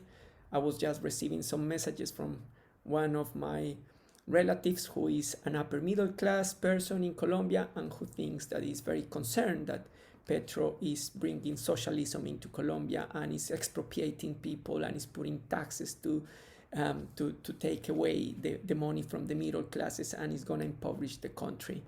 So even though I was chatting to this person and I was saying that according to the last opinion polls presented in Colombia by the right-wing magazine Revista Semana, in which we see that Petro has got 70% of popular support and a positive opinion in the last few weeks, there is a deep feeling amongst a sector of Colombian society that has been deeply influenced by right-wing narratives that the country is going in the wrong direction, and I think that for that sort of people, and the other, I would say, people who are more in a spectrum of not being so aware of what's happening in the country, you really need to find different tools to communicate the suffering of Colombian society. And I think that that's what the film that Gwen does, it tries to do. I was interested to see that, we are a group of international psychologists or people who are studying, and I would like to learn more from you. I've been reading a lot about emotions, and my whole idea is that in international relations, when I was doing my PhD and when I was writing The Triumph of the No, my whole idea was that in political science we didn't have paid enough attention to emotions, that we had built up all these theories on rational approaches, liberalism, realism, historical materialism, but we have paid very little attention to emotions. And I think that what the film does is that it brings you, if you really manage to connect with the documentary, it shapes your present. It makes you live an experience in the present. And that experience in the present, in the now, today, for those of you who watch it, it stays with you for a while. It stays with your body. It connects in a different way with your neurons. Surely the left hemisphere of the brain would interpret and remain with some focus on some specific details, and the right hemisphere of the brain would try to see the big picture, as Gwen was explaining. What does it mean, this in general, for peace building? And those sort of things are very difficult to do when you are just trying to suggest explain theoretically or cognitively, what's happening and the suffering of 9 million people. And I think that because the documentary put the voices on the protagonists, it doesn't do an interpretation, but lets them talk all the time. It is very powerful because then people really connect with that, and then they can start thinking about that. And what we did in our peace process pedagogy efforts was constantly trying to think about, and this is an article that I wrote about, how do you try to transform the emotional landscape, if I could call it like that, the emotional landscape of the people who have not been affected by conflict. So how, instead of trying to convince them of the bad reasons for the conflict or the right reasons for peace, how do you make them feel differently about, the fears that they have, or about the hopes that they might embrace after watching something like this documentary. And let me just wrap up by saying, I do think that the peace community, like any other group of people who have victims of conflict, have very serious challenges to face, because memory sometimes becomes, instead of being before us, stays in front of us, meaning that becomes a wall to try to see a different future. And finding ways to transform memories is one of the biggest challenges when we work on reconciliation, for example. So, of course, we are all imperfect human beings, and most of us inherited traumas either from the previous generations or from the generation that we are, of the group of people we are part of, through the identity narratives that we create.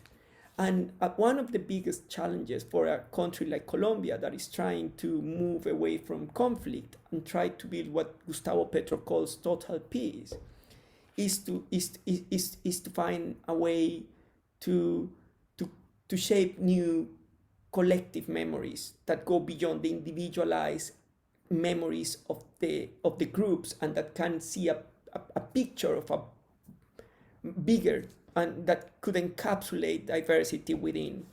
And I think that's the challenge. Gustavo Petro is trying to negotiate a peace process with all the illegal insurgencies and armed groups that stay in Colombia, but many people are very worried about that. Many people don't want to see those negotiations going ahead.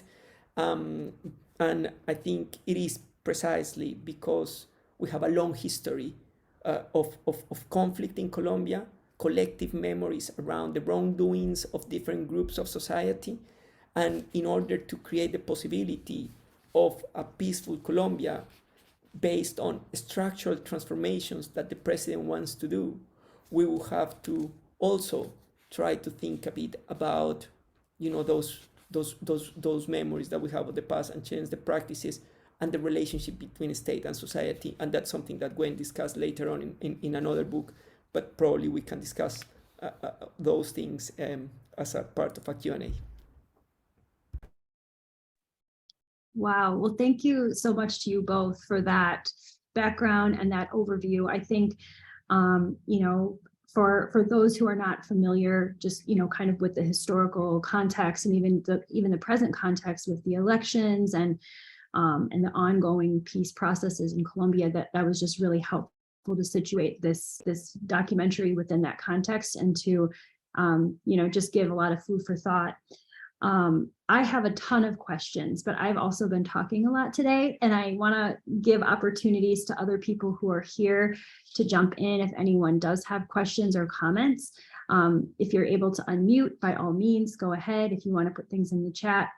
And then I'll kind of fill in with questions that I have if any lulls come up along the way. So the floor is open if anyone would like to jump in. Hi, Stephanie. Can you hear me? Yeah, I can. Go right ahead. Hi, how are you? I just wanted to thank Gwen and Andres for their phenomenal work. It's to say the least, thought-provoking. With a little bit of background for my questions, I have been working in Colombia mostly with vulnerable communities, working in peace, forgiveness, reconciliation, particularly from a mental health angle, creating all sorts of different mechanisms and ways to work with them. I work not only in Montes de Maria, which I'm sure you're familiar with, and Pacific region, as well as Central region, as well as the Amazonian region. Of course, I could comment a fair amount. I had just, as I was listening to you, the issue of chocolate and peace building. There are other experiences in the world about this. One that comes to mind is Ghana. And there has been, it hasn't been clear as to what to make out of the chocolate wars, as they call it. So that's one comment that I have. And I was wondering if you had seen this within the global context. Secondly, I of course, now we're at a different time where we begin to worry in Colombia about two issues. One crucial issue, which has to do with deforestation. And concurrent with that one, it's the carbon footprint of cacao production. So I'll stop there because I can comment on so many other, so many different levels. One of my current communications with are the people who are engaged in the different regions of Colombia with the, I guess, configuring or making the national plan, development plan, it has been confusing, and it was stopped. Mostly working with groups of women and victims. For them, it has been confusing as to what they want, or what do they want from them. And one of the issues mostly about peace building, and that will stop, and ethnography specifically, is that we have begun to realize that this peace building, reconciliation, forgiveness, I guess, visions that we have are really, really top down.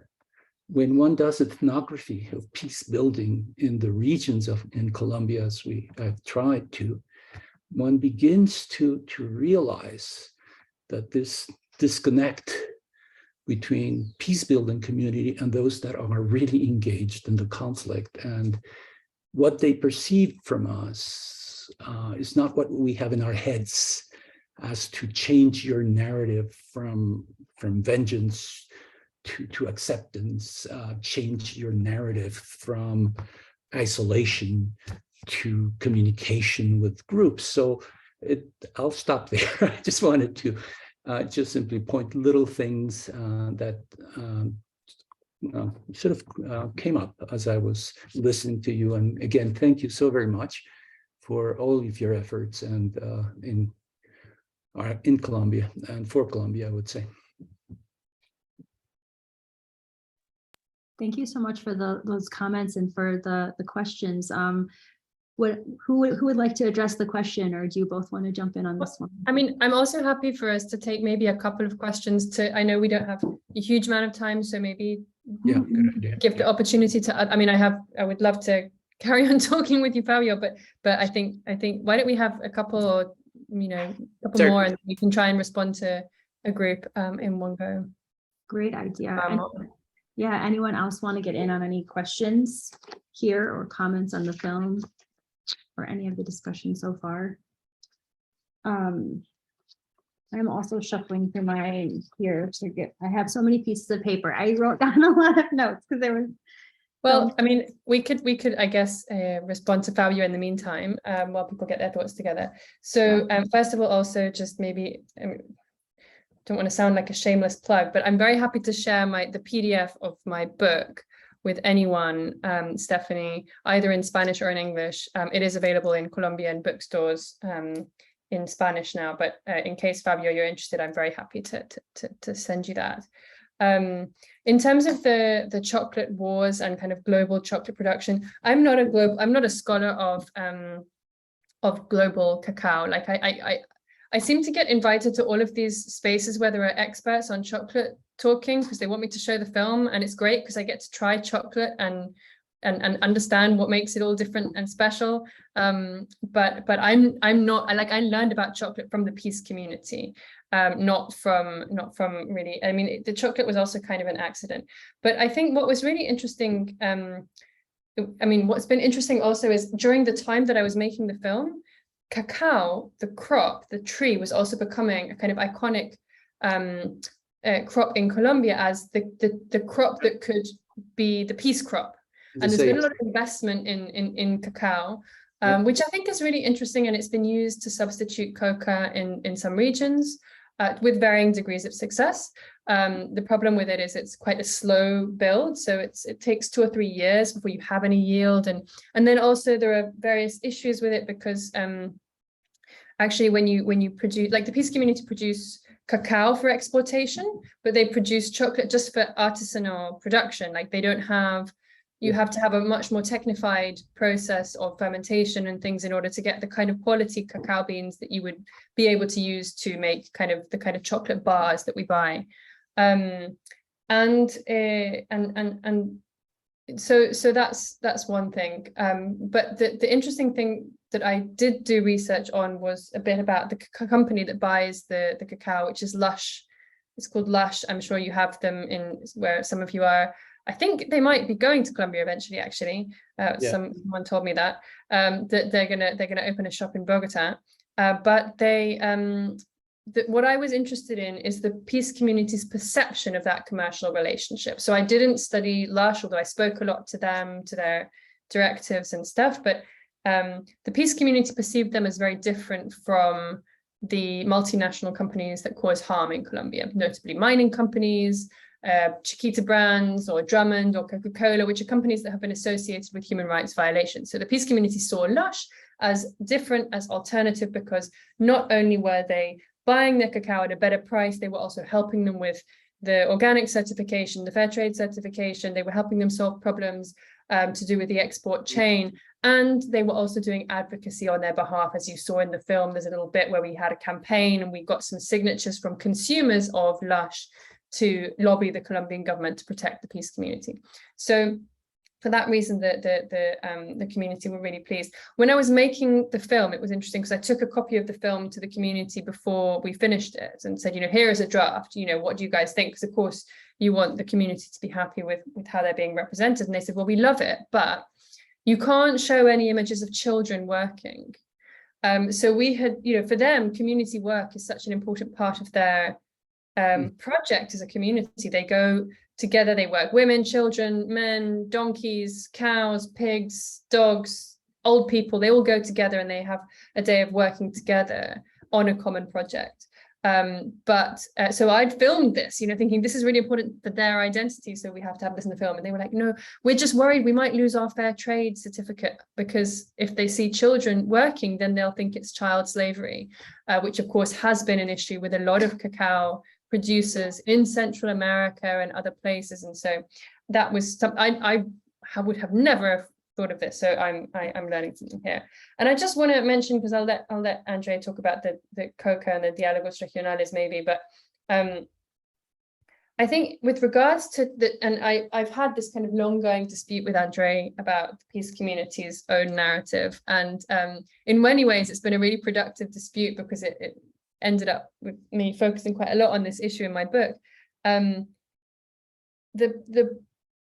Andrei's always had a position of kind of, the peace community are maybe a little bit stuck in the past or a bit too radical. And so I went into this whole analysis of the community's radical narrative and how they construct this internal logic of, in particular, their relationship to the state, of how they perceive the state's actions. And for them, the state is always bad and it's allied with paramilitaries and it doesn't want to change. And Santos was the same as Uribe, but with a different discourse. And as an anthropologist, what I do is I say, look, I'm not going to say I agree with it or I disagree with it. What I think is important is that we understand its historical and cultural constitution in context. And so I although I'm in solidarity with the community in many ways, and I express that clearly in the book, but so I very clearly did not try to change the narrative of the community. I don't think that's my role, especially not as a foreigner. But I used the community to try to change the narrative of the urban Colombians who had never lived in a place like Urabá and had no idea what this kind of life was like. So my advocacy, if you will, was towards other people using the peace community's story. I have also had long conversations with key members of the peace community about politics, and there's a whole section about their perceptions of the peace community, of the peace process in the book. And okay, maybe I've nudged a little bit in certain directions to get them to be, to help them, or to sort of just ask them to reflect differently on their perceptions of the peace process. But that would be the limit of what I would do. And I only do that with people who I have a really trusting relationship with, because I leave that sort of provocation to my husband. Let me just quickly say that I think I've seen you in a different space, Fabio. I have the impression that you've been helping or participating in a project with the LSE. I'm not so sure if that's right or not. Yes, I have many collaborations with the UK. And let me point out the UK is absolutely wonderful in terms of their global mental health interests and support, way more than the US. And I'm American, by the way. So I've worked with With Padre LSE, Leonel Narváez. ACL. I have several projects with not only them, but also, I mean, there's so many three little universities in London that I can't remember. Those, yes, and that's where I work. And we're finishing up the project, just to let people know if they're interested. One of my key interests is social capital, and which you described beautifully, Gwen. And in these communities, they have this vertical, amazing social capital. They work with community, they get together, but there's nothing that goes up to, there's no trust in government. That has not changed at all, and it's one of the giant problems, to say the least. Well, it's your turn. I don't want to. But I also think that in Colombia, and I think you were working with Father Leonel Narváez. Am I correct? Yes, I do. And currently I'm working on trying to finally write up a whole bunch of stuff, mostly on the reconciliation centers, which were done at the comunas de Medellin, in the midst of what is known in terms of post-conflict scenarios, that the increase in race and violence is tremendous. Looking at several things, many different variables. Just, I would love to keep in touch with you, because please do. I think I hope that we can exchange contacts through Stephanie. And also, Gwen, there's a very good friend of mine at Oxford. You may have met him, John the Lord Alderdice, and he has the Center for Intractable Conflict. Yeah. He's a very good friend of Colombia, and he definitely would be someone, because we had he'll tell you about it, very long discussions for 4 years in the midst of the peace agreements. So do reach out to him and give him. I know him well. He's actually sort of becoming a mentor of mine. Yes. So he's wonderful. No, that's so interesting. I will mention. I mean, he is one of the my favorite people, and someone who I'm in awe in terms of his depth of knowledge and help. So go ahead. Let me just make a couple of comments, because sure.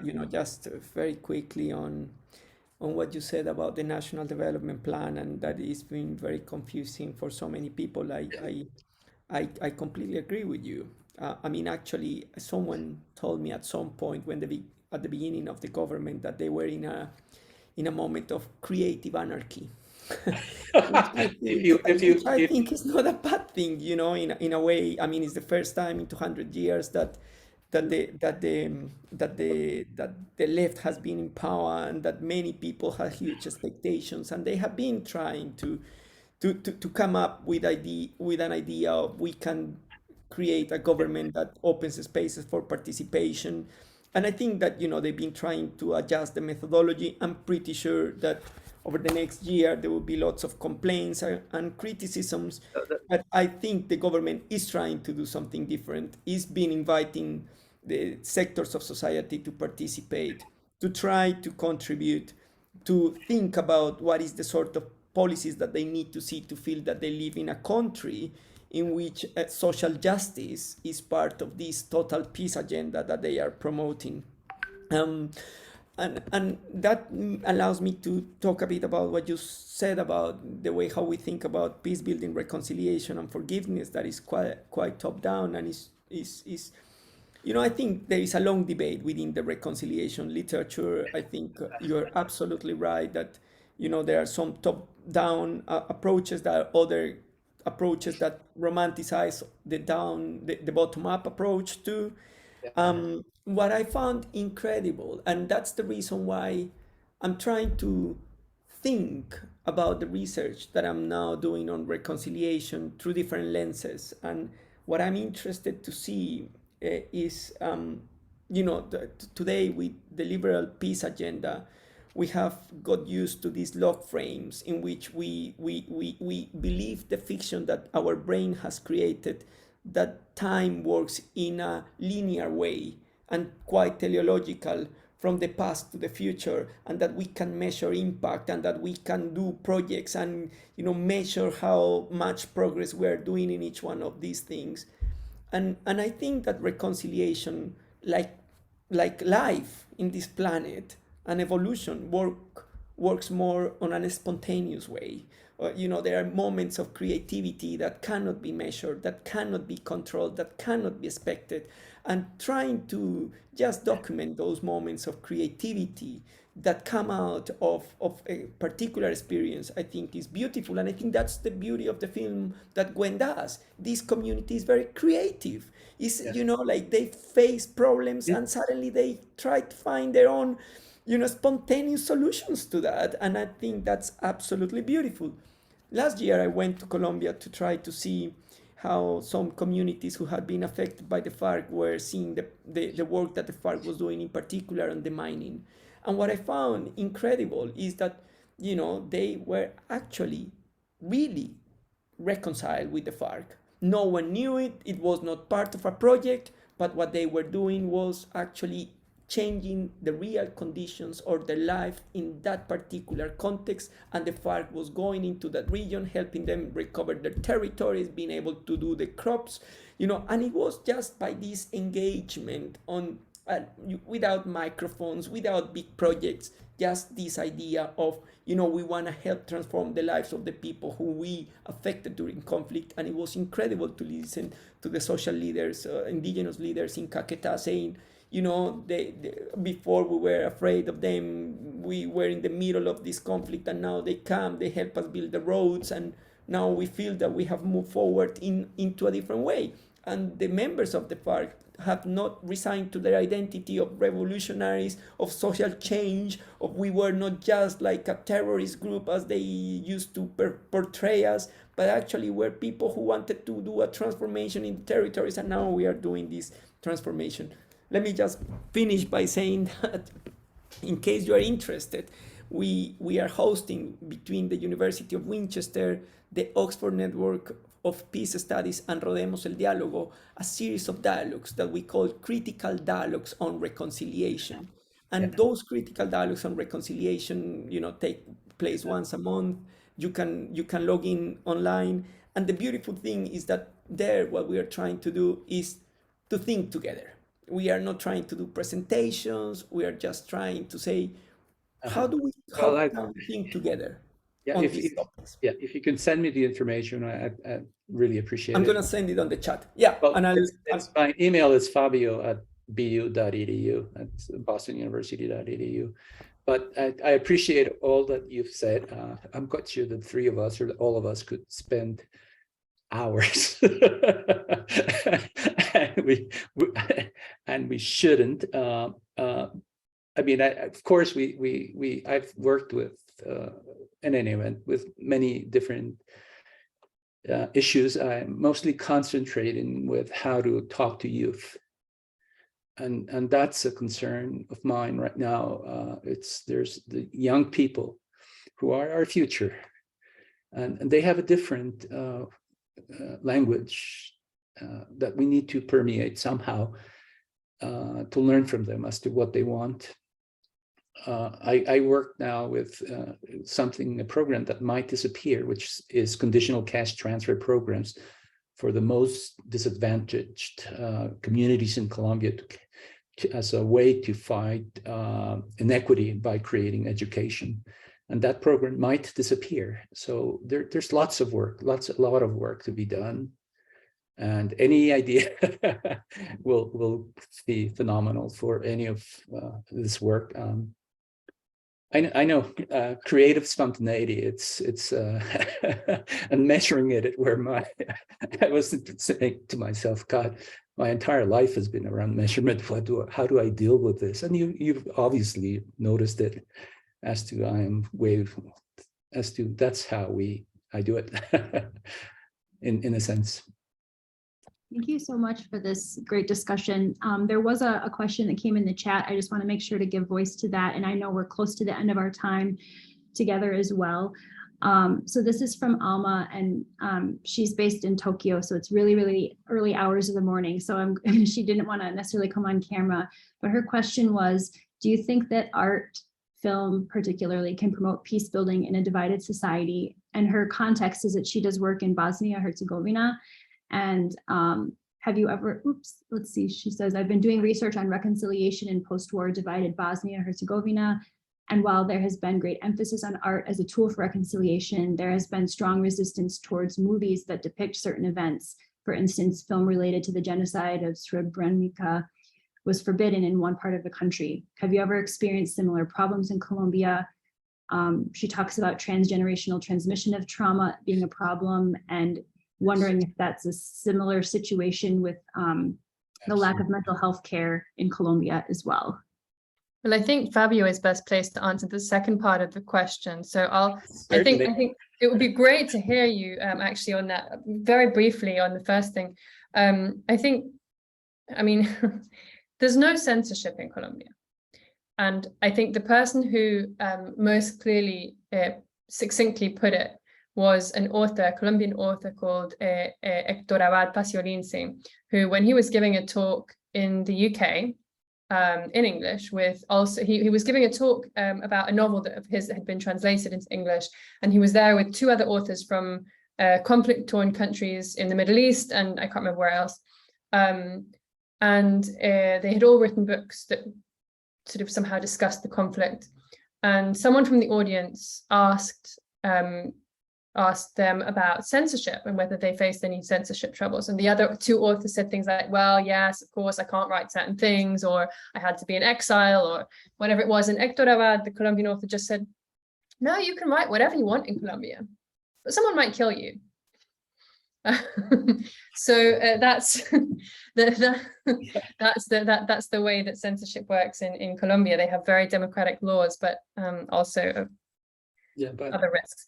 But with this, I mean, for this kind of thing, there is no real there's no banning in any ways. And I, as a foreigner, have been very privileged to do this kind of work and not feel in danger in any way. But the thing I think is more difficult is getting people interested in this topic. And there is a large degree of disaffection of people who are not interested in watching films about the conflict or about connecting emotionally to these sorts of stories, because it's been such a long running conflict, and it's sort of this slow drip. Oh, more people have been displaced in a marginal region, and that doesn't even make headlines. People don't care. So to get people to care, and that's why I think film is such a powerful tool that can help to get people to care if you get them into a room and watch it. And that's why when I was showing the film, I did a lot of effort going around to some of the most elite institutions, the posh universities in the capitals, in the big cities, with friends who had, taught there or whatever, and got me into their classrooms. And then once they watch it, they connect and they care. So that was interesting. But I'll stop and maybe Fabio can say something about mental health in Colombia. Certainly, everyone's hitting the high points. Absolutely, the transmission of trauma, intergenerational transmission of trauma is something that I saw incredibly clear in my research. 10-year-olds, 9-year-olds, 12-year-olds, 16-year-olds, not being direct victims, talking about the lived experiences of the grandparents with clearly, I'm a psychologist, emotional affectations. It's really very present. Also, unfortunately, and one of my biggest headaches in terms of mental health in Colombia is that the stigma on the lowest socioeconomic strata is unbelievable, not only for those that would need it, would be receiving it, but also for those that would be providing it. I can give you a very silly example. When I was working with those peace camps where all of the people demobilized prior to the peace agreement, where I asked, so what do you think of psychology? And said, oh, they're very nice. I actually tell my kids that if they misbehave, I'm going to send them to a psychologist. So the stigma associated with delivering mental health care is gigantic. I'll stop there if that's a sufficient answer. I could speak for hours, but that's enough. Yeah, well, thank you so much for jumping in on that. And I do see that we're at the end of our time, and I do want to respect our guests and all of the attendees. I have a lot of other questions I would love to get into. It seems like we have a lot of opportunity here for maybe some ongoing communication outside of this event. Thank you so much, Drs. Burnyeat and Gomez-Suarez, and thanks, Fabio. I don't know if I'm guessing Dr. Idrobo, for just jumping in and sharing so much of your knowledge about this. This has been a wonderful experience for me. I agree with everything that was said about the emotion that came through in the documentary. Having watched it, now a second time, I'm every bit as moved as I was the first time. And the contextual background of this discussion also just makes it that much more meaningful, recognizing the personal connections that you all have with these communities. I'm just really grateful for this time and for this opportunity. And I hope that we can come together again to touch base on some of these issues and maybe find some work that we can work on together. So thank you so much. Any final words, anyone? No, just thank you very much, Stephanie, for the invitation, for bringing us together. And I hope we have a chance to continue exploring. Yeah. I wanted to actually, one little thing, Andres, is I hope you're in the lookout. Well, we may not have censorship. The attitude towards the press in Colombia has been changing, and not for the positive. That's true. Yeah. And please keep an eye on that internationally, because the retaliation for those who think differently, they may not agree right now with the current politics, but they're still Colombians. Absolutely. That's a very important point. In all of our divided societies, we need to bear that in mind. Certainly. Later. Thank you. Bye. Thank you so very much. Bye-bye.